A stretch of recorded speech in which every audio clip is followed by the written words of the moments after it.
Pour agir, il va y avoir deux types de principes.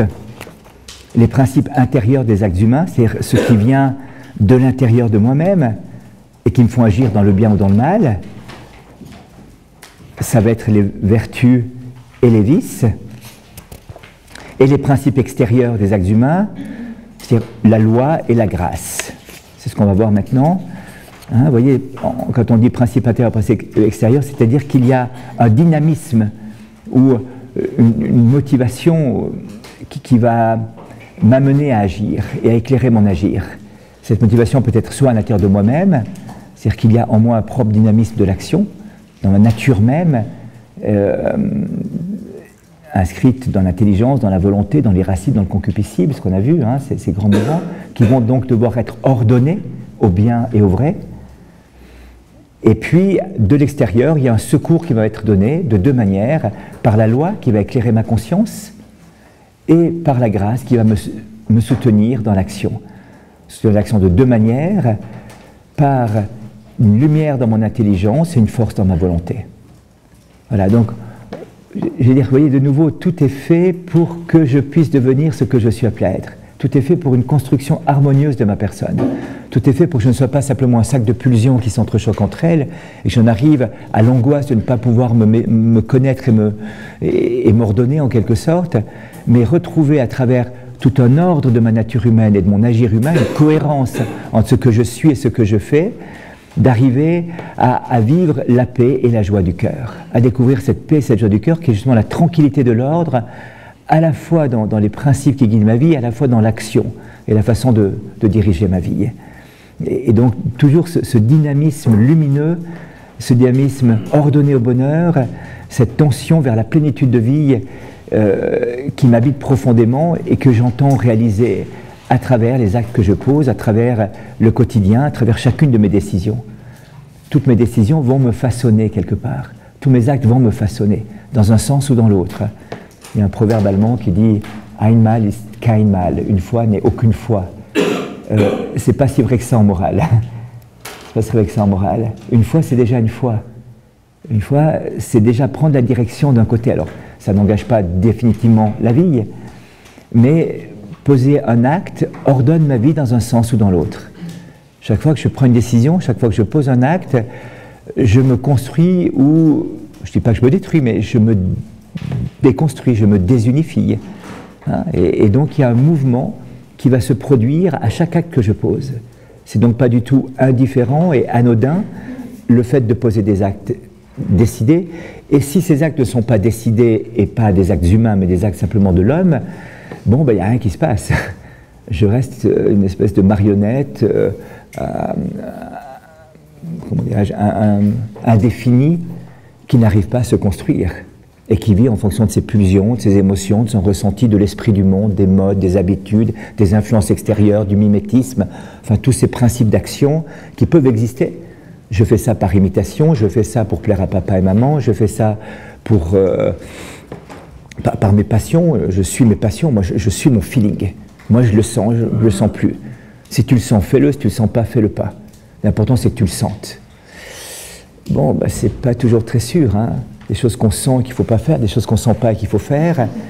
Voilà, donc il peut y avoir toute une conflictualité en soi à partir de ces choses-là. Donc vous voyez, où j'agis selon ce dynamisme inscrit dans ma nature, dans la raison et la volonté, et où j'agis selon le vrai, le bien et l'amour comme critère ultime de mon agir, ou bien alors je me laisse emporter par les événements, les circonstances, et dans ce cas-là, tout en me croyant être libre, parce qu'il me semble que je suis libre en voguant au gré des vents, ma liberté n'est pas très assumée.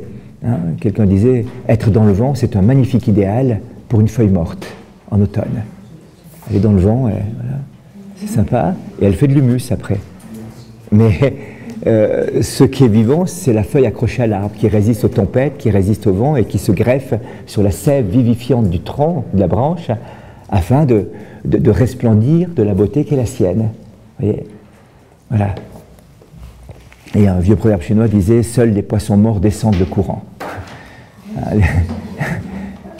Les vivants, eux, remontent au saumon, attaquent les pentes vertigineuses et grimpent comme ça. Voilà. Et c'est ça, si vous voulez. Hein. Alors on dit, mais des fois j'agis contre ma nature. Non, j'agis contre mes tendances pécamineuses en moi, de péché, mes tendances de paresse, mes tendances d'orgueil, mes tendances qui finalement me dissolvent en quelque sorte, dissolvent mon unité.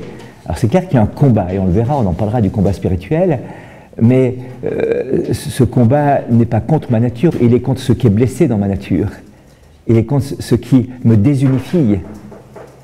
Alors c'est vrai, il me semble que je lutte, expérimentalement parlant, concrètement parlant, je lutte contre moi-même des fois. Oui, mais je lutte contre ce qui en moi me désunifie, ce qui en moi est facteur de division, de destruction, de tristesse finalement, hein, ce qui va me conduire à une tristesse existentielle. Et donc, en luttant contre cela, je construis positivement ma personne. Et on le verra un petit peu à partir de quelques principes de la loi naturelle. Donc, on le voyait hier aussi, dans la structure de l'acte libre, qu'il y a tout ce processus d'intelligence et de volonté qui se produit, mais ce serait bien pénible si chaque fois que je dois agir, je devais refaire tout ce processus comme c'était la première fois de ma vie, avec tout l'effort que cela implique, avec toute la réflexion que cela implique. Et il y a donc quelque chose qui va se produire qui est ce qu'on appelle la vertu. Dans le sens qu'on va voir, dans les vertus cardinales en particulier, ce sont d'abord les vertus acquises, c'est-à-dire des habitus. Le mot habitus est un nom philosophique qu'il ne faut pas confondre avec habitude.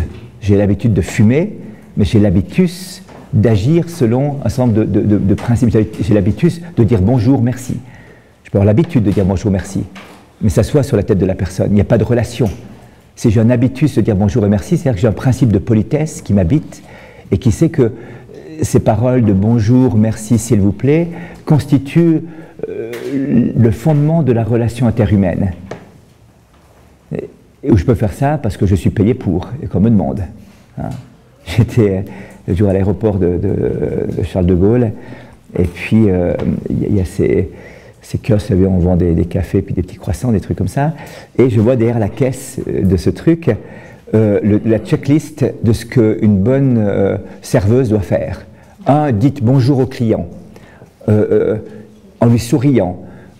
2, demandez-lui en le regardant dans les yeux ce qu'il veut boire ou consommer.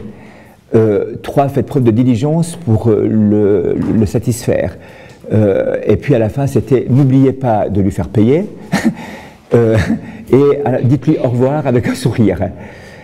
Et j'ai trouvé à la fois intéressant parce que c'est du bon sens élémentaire, et puis en même temps je me dis mais si la personne fait ça parce que c'est marqué sur le checklist, bon, ben, le type de relation, on le sent bien, ça fait sourire Pepsodent et vendeur qui bah, voilà, veut vous arnaquer un petit peu. En tout cas, il s'intéresse moins à la personne qu'au porte-monnaie et au tiroir caisse à la fin de la journée.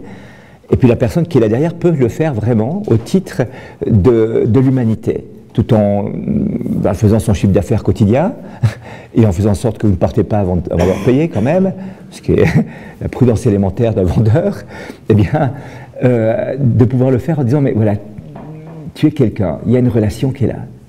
Et j'étais très frappé, j'étais un jour à Moscou, c'était juste à l'époque de la chute du mur de Berlin et tout ça, puis tout le monde avait une tête comme dans ces pays communistes et en Union soviétique en particulier, qui était vraiment terrible. Les gens étaient profondément blessés dans leur humanité, il y avait une blessure anthropologique profonde, et à l'aéroport, il y avait une immense queue pour rentrer, donc on traînait dans la queue, puis je regardais un peu autour de moi, et je vois un kiosque, un endroit, et une fille, avec un sourire lumineux, des yeux qui pétillaient, et je me dis, cette fille, elle est chrétienne, c'est pas possible autrement. Puis comme la queue était longue, je dis, bah, je vais lui poser la question, je vais voir, je risque rien, alors j'arrive vers elle, et puis elle avait une grande croix autour du cou, alors je lui ai dit, elle me dit, oui, je suis orthodoxe, et c'était frappant, ce visage de lumière, au cœur d'une masse un peu ténébreuse, c'était vraiment touchant, quoi, vraiment touchant. Donc vous voyez, il y a une habitude de dire ça parce qu'on m'a dit que c'est sur la checklist et qu'il faut le faire, ou bien un habitus, c'est-à-dire que j'ai intégré ces principes élémentaires de la vertu de politesse, de la vertu de justice, si on la situe dans le cadre plus large, c'est-à-dire de la relation à l'autre, et l'autre a le droit à ce respect, et la première manière d'exprimer ce respect entre les hommes, c'est dire bonjour, s'il vous plaît, merci. Voilà. Donc, vous voyez, l'habitus est une disposition acquise en vue de l'agir. Les vertus cardinales vont concerner l'agir moral en particulier. On verra tout à l'heure les vertus intellectuelles. Il aurait peut-être fallu en parler en premier, parce que l'intelligence précède la volonté, mais on dira quelques mois après, je ne voulais pas trop développer cette question. Et parmi les vertus cardinales, il y en a 4 qui vont structurer en quelque sorte mon être. On les appelle cardinales, vertus morales. Cardinales parce qu'elles sont un peu l'axe, un peu comme le nord, le sud, l'est et l'ouest sont un petit peu l'axe du cosmos en quelque sorte. Eh bien, elles sont cardinales parce qu'elles sont l'axe de toute ma vie. Et ce qui est intéressant, si je reviens à ce schéma que nous avions déjà fait, vous vous souvenez, on a vu que toute notre structure anthropologique, sous l'angle sensible et sous l'angle spirituel, était tournée autour de ces ouvertures de mon être, de ces appétits, de ces tendances qui m'ouvrent sur l'extérieur. Eh bien, les vertus vont perfectionner ces 4 appétits. Elles sont cardinales dans la mesure où elles perfectionnent chacun de ces appétits qui m'habitent. Par rapport à l'intelligence, il va y avoir la prudence. Par rapport à la volonté, il y aura la vertu de justice. Par rapport au concupiscible, il y aura la vertu de tempérance.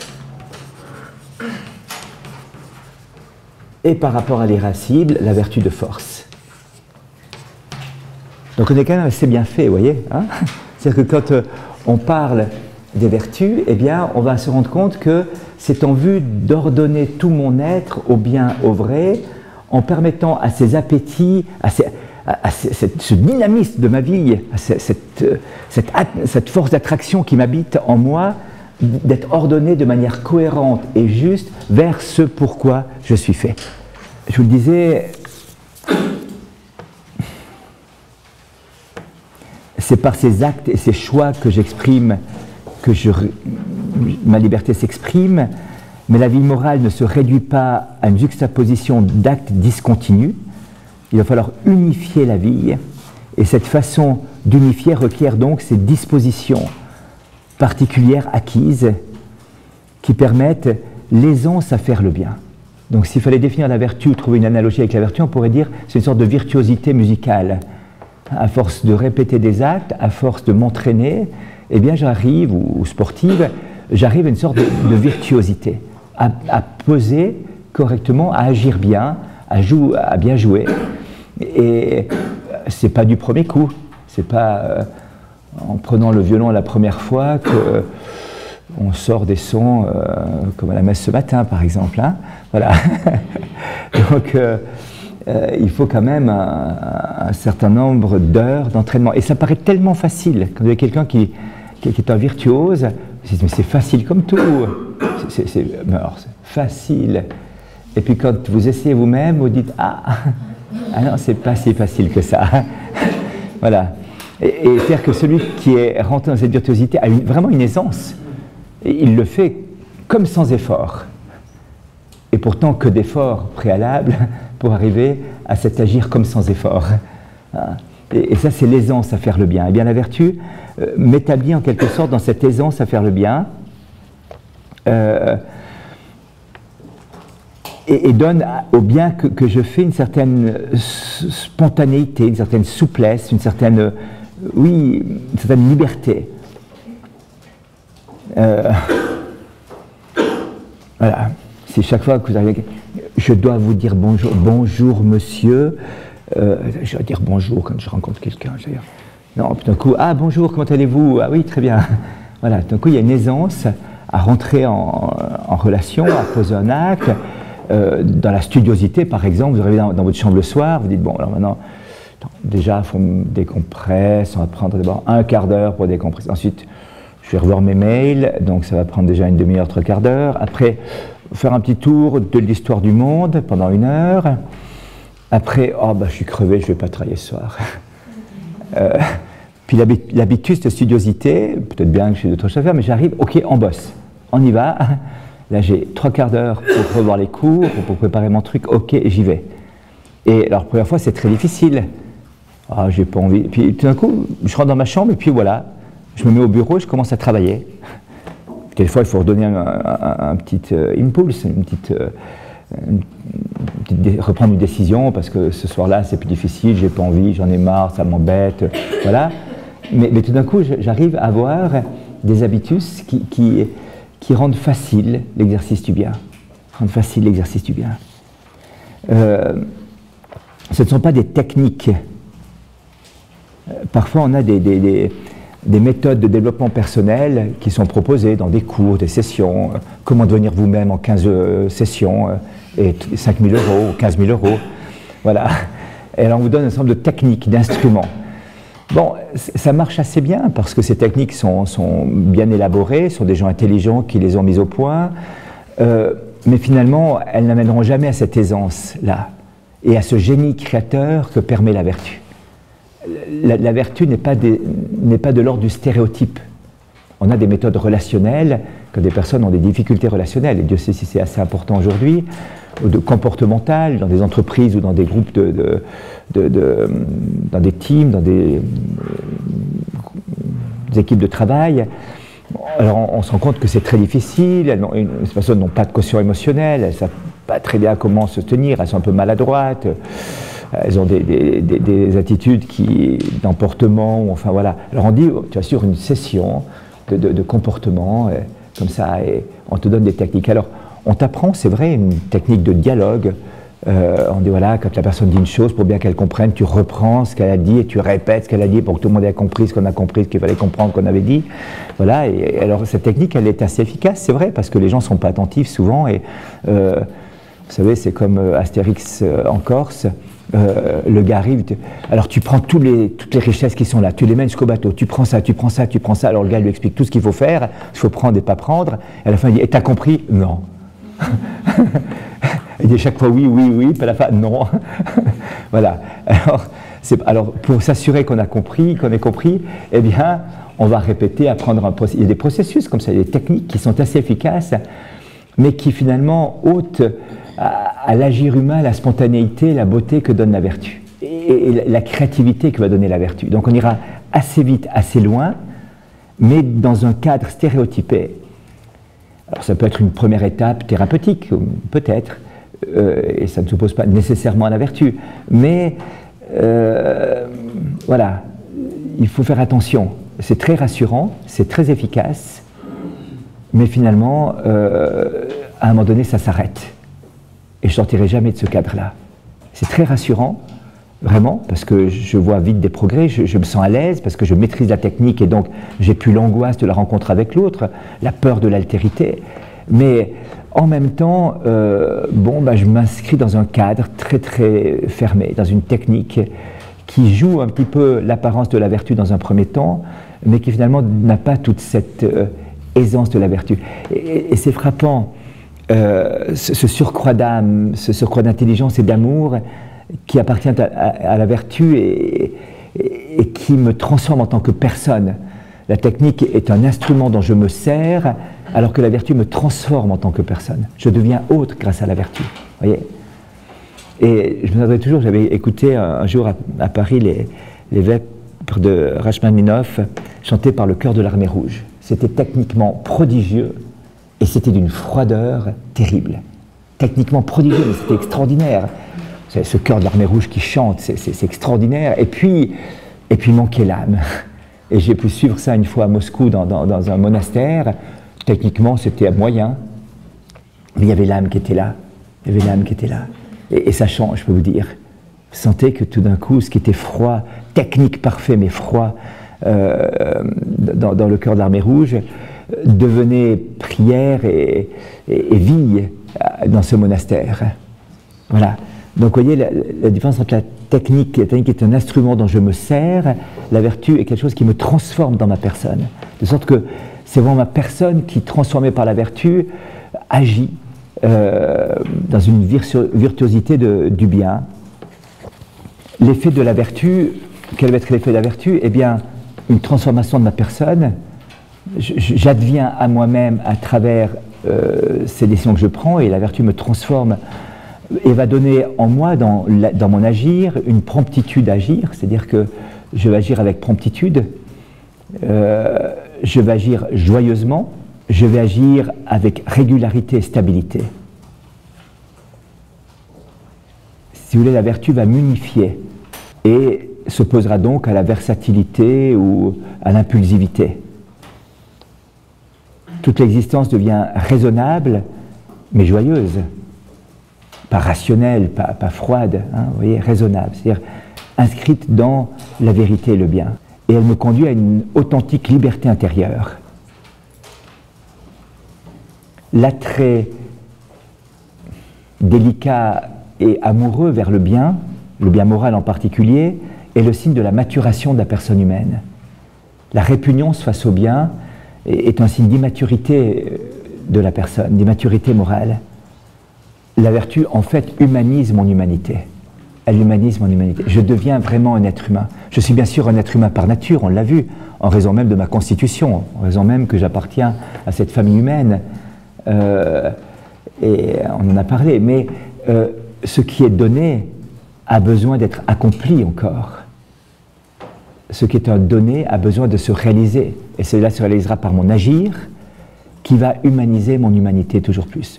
Ou alors, si c'est de l'ordre de l'habitus mauvaise, qui s'appelle le vice, déshumaniser mon être. Déshumaniser mon être. Jusqu'au point où on dit parfois certaines personnes sont venues comme des bêtes. Non, non, c'est pas gentil pour la bête. Et donc dire qu'un homme oui, il peut se déshumaniser dans ce qu'il y a de grand et de beau, mais il ne devient pas animal pour autant. Et ce ne serait pas respectueux ni de sa nature animale, ni de l'animal, que de dire qu'il devient un animal. Hein, non, il perd malheureusement sa dignité, sa beauté en tant qu'être humain. Et ça, c'est une tragédie. Tragédie. C'est terrible, ça. Hein. Mais il y a en l'homme quelque chose qui restera là. Je disais ça récemment, je n'avais jamais entendu cette histoire de quand l'Allemagne a envahi l'Autriche, des gens de la Gestapo sont allés trouver un médecin juif en lui disant, donc ils ont fait des rafles, ils ont arrêté plein de personnes et ils ont dit, voilà, rassurez-vous, vous êtes protégés, vous pouvez faire ce que vous voulez, vous resterez là, s'il y a le moindre problème, avertissez-nous, on est là, on interviendra, et s'il y a un problème plus grave, nous vous laissons un numéro de téléphone, veuillez appeler ce numéro de téléphone, nous faire appeler ce numéro de téléphone. Alors lui, ne comprenant pas très bien ce qui lui arrive, passe toute la guerre comme ça, à la fin de la guerre, avec les soldats alliés, il dit, voilà, je ne sais pas ce qui s'est passé, moi j'ai échappé à toutes les rafles, à toutes les tragédies qui sont produites pour mon peuple, et on m'a donné un numéro de téléphone qu'il fallait appeler en cas d'urgence. C'était le numéro de téléphone direct du QG d'Hitler. Et alors, tout d'un coup, il s'est dit, qu'est-ce qui se passe? Et à ce moment-là, ça lui est revenu à l'esprit, c'est que quand il était jeune médecin, il s'était occupé d'une femme qui était très malade et qui est morte, et notamment du jeune garçon adolescent qui était le fils de cette femme et qui avait pour prénom Adolphe. Et ce cher Adolphe, qui était donc dans notre famille Hitler, s'était souvenu de ce médecin qui avait été si délicat avec sa mère et avec lui, en tant que jeune enfant. Et alors, avait laissé, en envahissant, vous imaginez, il décide d'envahir l'Autriche et donne un numéro de téléphone. On peut dire, attendez, il y a quelqu'un là-bas, en tout cas qui est important, qu'il ne faut pas toucher. Alors que tout le reste était massacré, attaqué, violenté et tout, mais là, il y a quelqu'un. Et vous dites, attendez, ça paraît absolument incohérent, et pourtant, vous voyez, il y a au cœur quelque chose qui, voilà, qui peut partir dans le bon sens, comme ça. C'est des choses qui se produisent. S'il y a des vertus qui perfectionnent la vie morale, il y a également des vertus qui vont perfectionner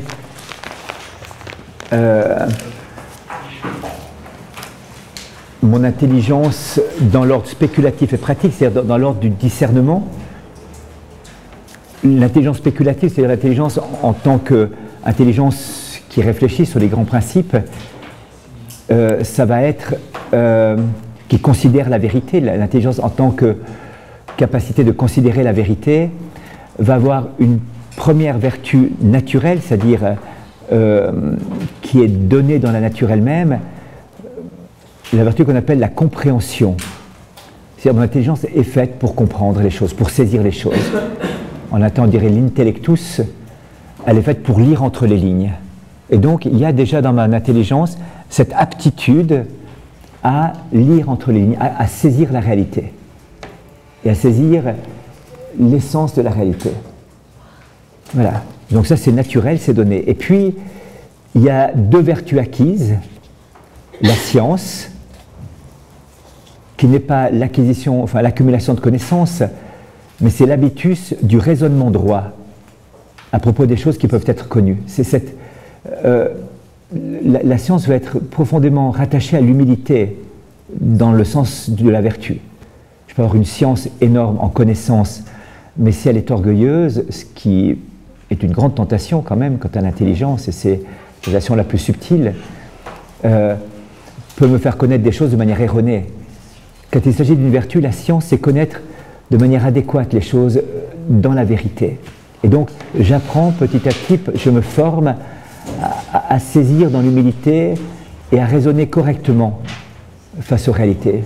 La science n'est pas l'accumulation de connaissances dans ce sens-là de la vertu, mais cette habitude du raisonnement droit à propos de ce que je peux connaître.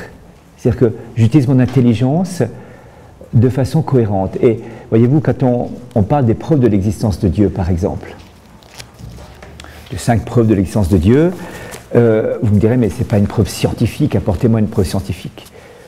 Première chose, tout savoir n'est pas un savoir scientifique. Il y a un savoir qui ne répond pas aux règles du savoir scientifique, qui est une partie du savoir. Il n'est pas totalisant, ce savoir scientifique.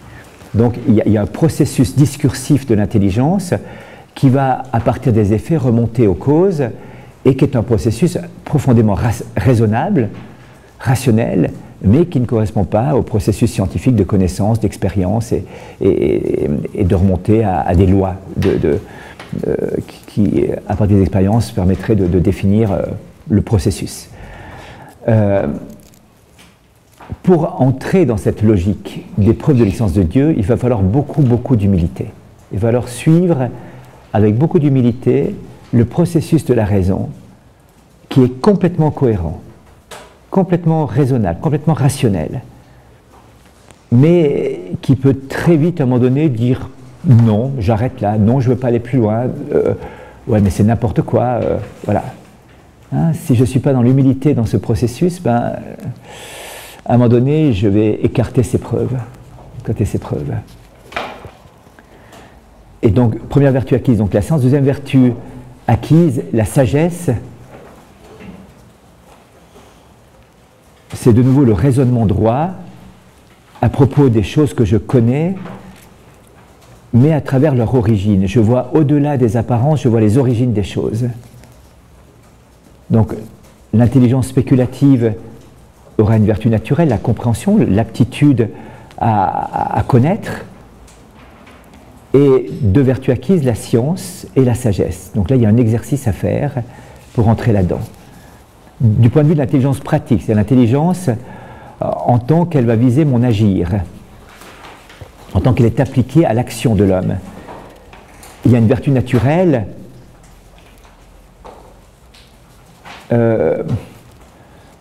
qu'on rapproche parfois de la conscience, qui s'appelle la syndérèse, qui est la connaissance des premiers principes de la loi morale, si vous voulez. Donc c'est pour ça qu'elle se rapproche un petit peu de la conscience. Et puis il va y avoir deux vertus acquises, l'art qui me dispose à réaliser un bon travail. Un menuisier doit connaître la façon avec laquelle il doit travailler le bois pour bien faire son travail. Un étudiant a des méthodes de travail aussi pour bien accomplir son devoir d'état. Voilà, l'art rend bon le travail, ne rend pas nécessairement bon l'agent qui travaille. Je peux être un excellent ébéniste et être une grande crapule.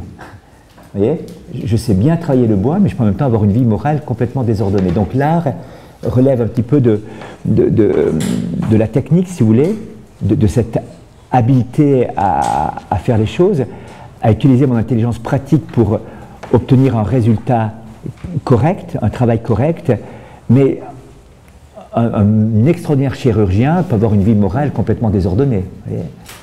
il est très habile, il est très compétent, il a une intelligence pratique, un art éprouvé extraordinaire, et de renommée mondiale peut-être, et avoir une vie morale à côté. Donc ça rend bon le travail, mais ça rend pas nécessairement bon l'agent, l'art.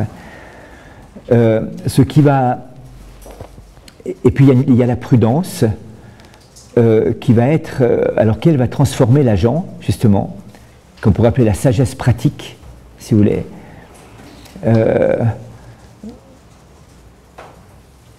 Et qui est la façon d'agir correctement. On l'a vu tout à l'heure aussi dans les vertus morales. Donc la prudence regroupe un petit peu la vertu à la fois intellectuelle et morale, dans le sens qu'elle va se poser sur le discernement des fins et de l'exécution des moyens pour obtenir un résultat, et puis dans tout le processus de l'agir, la prudence doit s'exercer. Voilà, donc l'intelligence elle-même va être façonnée par les vertus, voyez-vous. Il faut retenir cela, ce qui est le plus important, c'est que je vais devoir acquérir une façon de penser juste, une façon d'utiliser mon intelligence correctement, et une façon d'agir correctement, hein, dans l'intelligence. Et c'est pas si évident que ça. Hein, on se rend compte, les vices de raisonnement, les vices de réflexion dans la pensée moderne, c'est assez impressionnant. Il y a des slogans, il y a des idées qui sont lancées, mais on a beaucoup de peine à vraiment utiliser un raisonnement de manière correcte. Prenons le cas de l'avortement. Est-ce que l'embryon est un être humain ou pas? Qu'est-ce qui distinguerait dans ce processus évolutif depuis le zygote jusqu'à l'enfant de 10 ans? Est-ce qu'il y a une rupture à un moment donné de nature entre un zygote et un enfant de 12 ans? Quand dans une ferme, une vache est portante, le paysan n'est pas là, je demande ce qui va sortir. Alors là, vraiment, oh, un veau. Oh là là là là, mais quelle surprise. Il est pratiquement sûr dès le départ qu'il y aura un veau. Alors c'est un mâle, une femelle, ça on ne sait pas très bien, mais il est pratiquement sûr, je crois pratiquement à 100% sûr que du ventre d'une vache va sortir un veau. Et pourquoi du sein d'une femme, il pourrait sortir un tas de cellules, un produit de conception, et pas un être humain? Vous voyez, donc, mais parce que ce n'est pas la raison qui est utilisée à ce moment-là, c'est l'émotion, c'est la subjectivité, c'est tout le problème qui peut se jouer là derrière, et les souffrances aussi qui se trouvent là derrière. Il ne faut pas le nier du tout, hein. Mais voyez-vous cette difficulté d'utiliser avec rectitude et humilité ma raison pour pouvoir véritablement, dans l'humilité de la recherche de la vérité, voir ce qui est vrai, ce qui est juste, et non pas réagir seulement émotionnellement, ou réagir à partir de slogans ou d'idées, ou de stéréotypes de pensée. Et donc il y a un habitus, il y a un exercice à faire, qui est la science, la sagesse, et dans l'agir concret, l'art et la prudence. Voilà. À partir de deux données, la capacité de l'intelligence spéculative à saisir les choses, la compréhension, et et pour l'intelligence pratique, la capacité à voir les principes de l'agir droit, c'est-à-dire de voir ce qui est bien, ce qui est mal. Voilà. Je vous disais, notre agir, les actes libres que je pose, vont me transformer petit à petit. Ce sont les vertus, j'acquiers ces vertus, et ce sont des habitus positives qui me transforment en vue du bien, qui me font advenir en tant qu'être humain, qui me conduisent à la pleine liberté de moi-même. Si je voulais résumer un petit peu ce qu'on vient de dire, la prudence, choisir le bien constitue la prudence, ne pas l'abandonner malgré les obstacles constitue la force, ne pas l'abandonner malgré les passions, la tempérance, et ne pas l'abandonner malgré l'orgueil, la justice. Donc choisir le bien constitue la prudence, ne pas l'abandonner malgré les obstacles, les difficultés du chemin, c'est la force, ne pas l'abandonner malgré les passions qui montent en moi et les désirs parfois désordonnés qui montent en moi, c'est la tempérance, et ne pas l'abandonner malgré l'orgueil, eh bien c'est la justice.